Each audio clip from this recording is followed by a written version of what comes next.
अस्सलामुअलैकुम जी। आज मैं आपके लिए टिंडे की ऐसी रेसिपी लेके आई हूँ, छोटे बड़े सभी से खाने पर मजबूर हो जाएंगे। ये टिंडे इतने मज़ेदार हैं, आपने वीडियो को स्किप किए बगैर देखना है। चलें बगैर वक्त ज़ाय किए मज़ेदार सी रेसिपी को स्टार्ट करते हैं। इसे बनाने के लिए सबसे पहले मैंने लिए हैं आधा किलो टिंडे।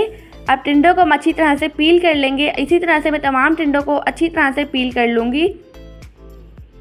यहाँ पर आप देख सकते हैं मैंने तमाम टिंडों को अच्छी तरह से पील कर लिया है। अब इसे हम कट लगाएंगे। इसे हम नाइफ़ की मदद से 4 कट लगाएंगे क्रॉस शेप में। आपने ध्यान रखना है कि टिंडा कट ना हो, ठीक है। यहाँ पर मैंने इसी तरह से तमाम टिंडों को कट लगा लिए हैं। अब हम स्पेशल मसाला बनाते हैं। इसके लिए मैंने लिया है हाफ़ टी स्पून हल्दी पाउडर, 1 टीस्पून लाल मिर्च का पाउडर, 2 टीस्पून धनिया पाउडर और 1 टीस्पून ज़ीरा पाउडर। और इसे चटखारेदार बनाने के लिए 1 टीस्पून चाट मसाला और टेस्ट के लिए हाफ़ टी स्पून नमक आप टेस्ट के मुताबिक कम या ज़्यादा कर सकते हैं, और 1 टेबल स्पून कुकिंग ऑयल। अब इन सब चीज़ों को हम अच्छी तरह से मिक्स कर लेंगे।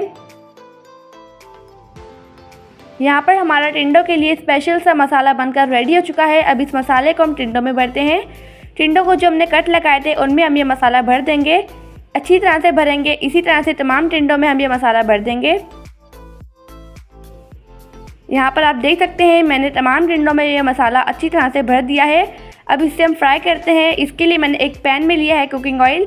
अब 1 बाय 1 करके हम तमाम टिंडे डाल देंगे और इन्हें हम अच्छी तरह से फ्राई करेंगे। आप इस रेसिपी को ज़रूर ट्राई कीजिएगा, इंशाल्लाह ये रेसिपी आपको बहुत ज़्यादा पसंद आने वाली है। अब टिंडों की साइड हम चेंज करेंगे और दूसरी साइड से भी इन्हें हम अच्छी तरह से फ्राई कर लेंगे। अगर आपको वीडियो अच्छी लगे तो वीडियो को लाइक, शेयर और चैनल को सब्सक्राइब कर दीजिएगा, ताकि मेरी हर नई आने वाली वीडियो का नोटिफिकेशन सबसे पहले आपको मिलता रहे। यहाँ पर मैंने तमाम टिंडों को अच्छी तरह से फ्राई कर लिया है। अब टिंडों को हम निकाल लेंगे और यहाँ पर मैंने दोबारा से लिया है एक पैन। जो कुकिंग ऑयल बचा है जिनमें हमने टिंडे फ्राई किए थे वो डालेंगे और थोड़ा सा कुकिंग ऑयल में और डाल दूँगी। अब इसमें हम डालेंगे 1 टेबल स्पून लहसुन अदरक का पेस्ट। अब इसे हम अच्छी सी खुशबू आने तक फ्राई कर लेंगे। यहाँ पर लहसुन अदरक की बहुत अच्छी सी खुशबू आ चुकी है। अब इस पर मैं डालूँगी प्याज ग्रेट किया हुआ, इसे भी हम अच्छी तरह से फ्राई करेंगे। फिर इसमें हम डालेंगे टमाटर ग्रेट किए हुए, ठीक है, इन्हें भी हम अच्छी तरह से फ्राई कर लेंगे। अब इसमें मैं डालूँगी चॉप की हुई हरी मिर्चें, इन्हें भी हम अच्छी तरह से मिक्स करेंगे। अब इसमें हम डालते हैं कुछ स्पाइसेस। हाफ़ टेबल स्पून लाल मिर्च का पाउडर, हाफ़ टी स्पून हल्दी पाउडर, हाफ़ टेबल स्पून धनिया पाउडर, हाफ़ टेबल स्पून ज़ीरा पाउडर, 1 टीस्पून नमक आप टेस्ट के मुताबिक कम या ज़्यादा कर सकते हैं। अब इन सब चीज़ों को हम अच्छी तरह से मिक्स करेंगे। अब ये मसाला हम अच्छी तरह से भून लेंगे, ठीक है। यहाँ पर मैंने मसाला अच्छी तरह से भून लिया है। अब इसमें हम डालेंगे फ्राई किए हुए टिंडे। इन टिंडों को भी हम अच्छी तरह से मिक्स कर लेंगे।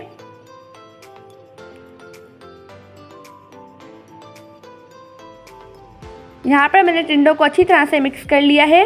अब इसमें हम डालेंगे 3 से 4 टेबल स्पून पानी और इसे हम अच्छी तरह से मिक्स करेंगे। अब टिंडों को हम 15 से 20 मिनट के लिए कवर कर देंगे। लो फ्लेम पर कुक करेंगे ताकि टिंडे अच्छी तरह से गल जाएं। यहाँ पर 15 मिनट हो चुके हैं, टिंडे अच्छी तरह से पक चुके हैं। आप देख सकते हैं कितने मज़ेदार से टिंडे बनकर रेडी हो चुके हैं। अब चलते हैं इसकी फाइनल लुक की तरफ।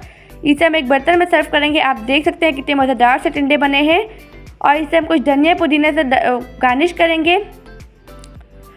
माशाल्लाह अल्हम्दुलिल्लाह मज़ेदार से टिंडे का सालन बनकर रेडी हो चुका है। आप सब अपना ढेर सारा ध्यान रखिएगा, मुझे अपनी दुआ में याद रखिएगा। अब मिलते हैं कल किसी नई रेसिपी के साथ। जब तक के लिए अल्लाह हाफिज़, बाय बाय।